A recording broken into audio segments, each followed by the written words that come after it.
Welcome, Drink with James, episode 139.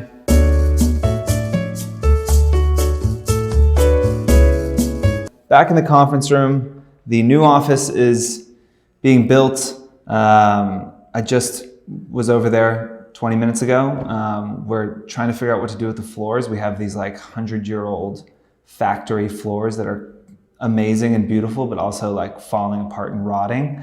So the balance of how do I save those without injuring my employees and not having to replace them and spend ungodly amounts of money. That's been my life recently. So, running a business, there is always something new to be annoyed at, always some new problem to solve that you are completely ill-equipped to solve. And dealing with 100-year-old factory floors has been my problem this week that I am ill-equipped to solve and yet have to solve. So, moving on, really quickly want to touch on, I sent an email out to some of our brands this week talking about how not all influencers are the same. There's this idea, people talk about influencers and they throw it into this bucket, and in that bucket is, a micro influencer who just talks about different ways to do cat eyes and Kim Kardashian, right? And so there's this enormous range when they're talking about influencers. And what we said to our clients was that it's important to start separating them out and understanding that people with a following are different. That following has been built in different ways and it needs to be used in different ways. And I think for y'all, it's important to understand and be really honest and realistic about what bucket you fit in. We kind of split it into a few different ones. There was a following from fame. You were on a TV show, something like that. That's where you got your following. There was a following from just being genetically gifted and insanely attractive. Nice work if you can get it. For the rest of us, we have to come up with something else. There is a following because you do great work. You're a photographer, you're a filmmaker, you're a poet, you're an illustrator. It's not so much about you, it is about what you produce. Jamie Beck would be in that category from Ann Street Studio. There is having a following, what do I want to call it? It's it's more of a lifestyle following. People follow you because they are interested in your lifestyle or they want your lifestyle. That's your kind of more it girl on Instagram. But the range is pretty big there. I'd put Teza in there. I'd put, I think that also Jenny from Margot and Me would go in there. They've kind of transcended just giving fashion advice and they're just creating kind of a world and you want to live in that world. Another one would be Shay from Peace Love Shay. Obviously different than a Teza, but she is out there pushing a lifestyle. And then you have having a following because you give advice. This is kind of their classic fashion blogger, your classic beauty YouTuber, whatever it might be, someone who built a following giving advice. Helena from Brooklyn Blonde, Something Navy. What was another one? I just Grace Atwood, who we've talked about a bit about recently. These are people who have built a following, not on a big flashy look at me lifestyle, but giving actionable advice every day to their audience. So there are certainly some more categories in there, but those were the main buckets that we called out. I think important to think about where you are and understand that not every person who has 200,000 followers is right for every campaign. And you really have to be honest with yourself and understand, how did I build my following and how can it be used most effectively? Again, there's going to be a shift in this space over the next 12 to 18 months where brands are going to start saying okay, is it working? Is this working? And influencers, we are already responsible for asking that question as a company that is doing these things. Influencers are increasingly going to be responsible for answering that question as well. And if you take a job that is not suited for you or for the type of influencer that you are, it is impossible to be effective at that job, right? It's like Tim, who is, one of the most talented middle to long distance runners in New York City.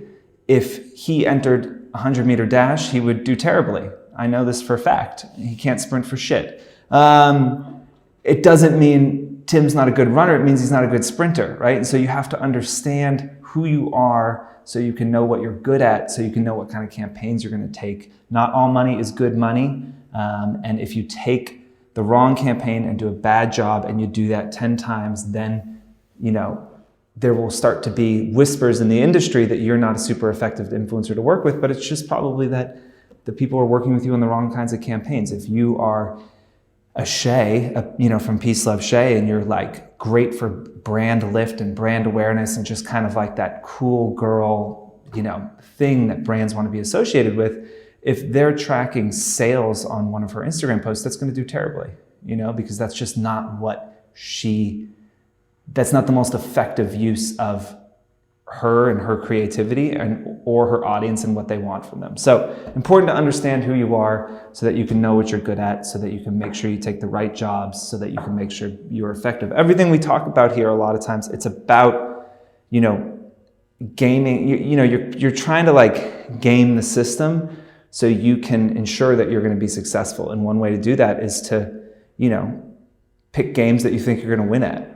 Pick things that you're going to be good at. So something worth thinking about. Let me know if you want to see the email that we sent out to brands explaining all of those different types of influencers, the pros and cons of each one, and the tips that we said that brands should think of when working with those people. Email Angela at 4.co or Tim at 4.co, and they will forward it on to you. Probably Angela. Email Angela at 4.co and she will forward that email on to you. Or it's also on the blog? Not yet. We'll see when this goes live? Not sure. Just go with Angela. Go with Angela. There you go. Okay, let's move into questions.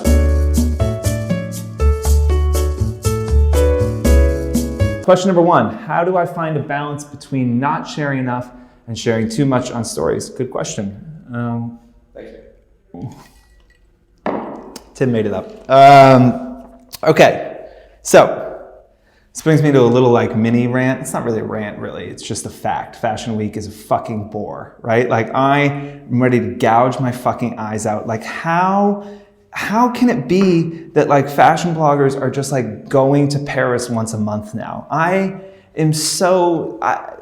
feel like we're doing Paris a disservice here, people. Like it is just relentless and it is so boring. Like influencers that I love, I am just like hard swiping like past their stories. I think that there is no sweet spot of number of stories that is too many and number that is not enough. I will say sometimes like if it looks like a perforated edge on the top, like you tore a little piece of paper off, like it's too many. But when Jamie Beck does one of her exhaustive tutorials, that's all interesting content. And there's no reason, that in that case, 30 frames is not too much. But maybe if you're just like storying your eggs and then like your walk and then like you're going to the gym and you're like, go to the gym. And then your fucking workout, can we please, for the love of God and all that is holy, stop filming your fucking workouts. Like I'm not alone in this. There are people I respect very much who are like, this is going to be the thing that this generation regrets, is filming all of their workouts. It is so boring. If I have to look at another leg lift when I wake up in the morning, I'm going to scream. And you might be saying to yourself, James, you film yourself riding your bike all the time. Right. That is a very different thing. That is me on a bicycle showing you, Central Park being all beautiful, not me in a gym, showing you my crunches. Like I don't know how to do a crunch. Anyway, I digress. The fundamentals are the same that we always talk about, right? Ask yourself, like, is this, entertaining, educational, valuable for my audience? Or am I bored? Do I want to flex? Or am I just not thinking? If it's this hand, the bored, not thinking, want to flex, then you shouldn't post it. And I think that like a lot of the Fashion Week stuff I'm looking at, there's just no thought. And I understand like those are very busy times, right? Like I can't imagine going to 6 shows in a day and running to, 5 different events with brands. But you don't have to do all that. No one's got the gun in your back saying like you have to go to the Dior breakfast and then you have to go to the Chanel show. Those are amazing opportunities and things that you definitely shouldn't turn down if you get to do it. But like, how do you show it to your audience in a way that is interesting? Because for most people, I think there's 6 weeks now out of the year where you just like want to shut Instagram off because like it's the same shit every day. It shows. It's just like, and I think, when this all started 8 years ago or so, when influencers, bloggers started going to shows, it was exciting because it was new. It's like my Positano rant. Positano is amazing. Like, it is a incredible place and one of the most beautiful, special places in the world. As it relates to Instagram, it's just played out and it's fucking boring now, right? Because like you can't do anything special or interesting. And so you're just there doing the same shit. And like now it's like every fashion week, I'm just seeing the same exact content. Everyone's at the same cafes in Paris. They're going to the same shows. And it's like, it's all about the influencer. It's nothing about what is interesting to their audience. So I think, there is no magic number of stories. And if you have compelling, interesting content, throw 30 up a day, like fucking go for it, If you have a big personality and people love seeing that and there's no end to the amount of stories they'll watch, then story all day, I implore you. But if you're just like, especially if you're in Fashion Week, you're just posting stuff mindlessly, I think you do yourself a huge disservice. And I think that most influencers could definitely benefit from cutting down the amount of things they're saying yes to, especially around Fashion Week, and cutting down the amount they're posting, and stepping back at the end of the day and thinking about how to tell that story. And if you're starting to feel like, my stories feel like they're kind of getting away from me and I'm just throwing stuff up, maybe step back for a few days and switch to publishing them all at once and at night and really thinking through that story and doing something interesting. If the idea is to educate, entertain, inspire, there are different ways to do that. And stories for so long was this off the cuff, just do it in the moment thing. I think, especially in times like Fashion Week where there's a lot of content, I think you have to step back and do something different. I've talked about my friend Aaron and his stories. I think he's done a really good job at this of like stepping back and creating little almost short films. He did one for Fashion Week. If you go to Aaron's profile, Aaron is not cool. He's got a Fashion Week highlight. You can kind of see what I'm saying. Like, I think there is a case to be made for stepping back and doing something more thoughtful and mindful with your stories. And don't just do story vomit on your audience. We also just had Cass on Foreground. She touches a little bit on this, but you have to find what works for you. But I don't know, and I might change my mind on this 6 months from now, but I don't think now you have to have consistent quantity of stories day to day. I think, some days you might have one story, one single frame that's interesting, and one day you might have 30. I think it should be driven by what you're interested, inspired by, and then what you think your audience would be interested in. Not just, it's not supposed to be a live stream of your life. At least I don't think so.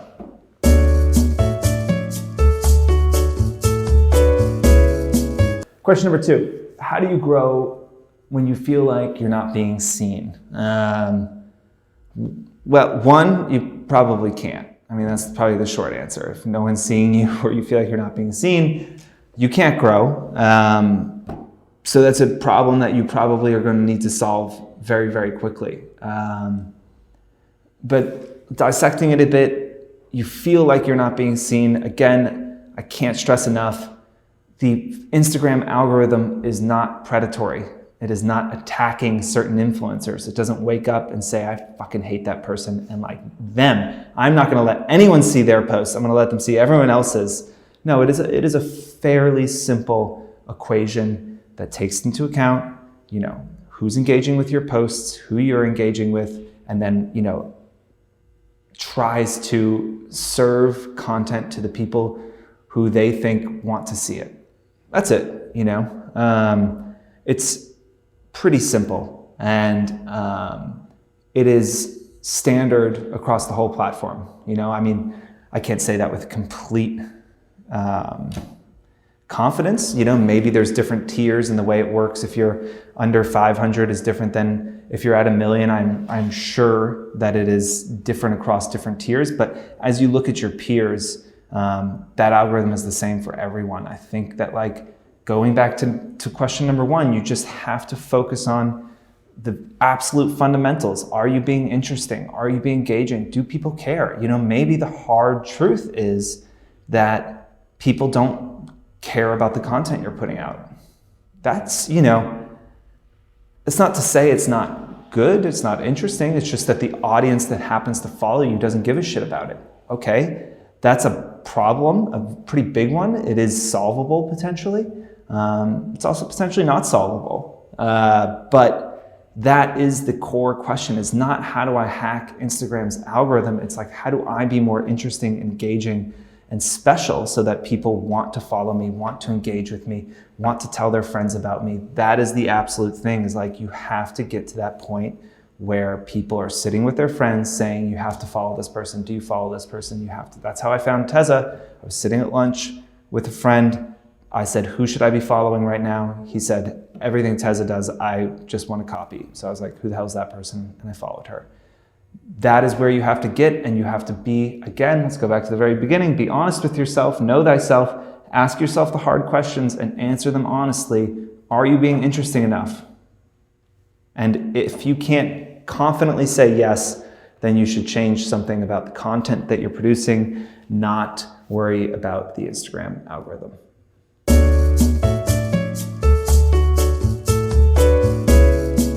Question number 3. Do you see brands hiring in-house groups of influencers to create content? Well, first you have to get an influencer to want to work from 9 to 5. That was an influencer joke, people. Do I see them hiring groups of influencers to create content?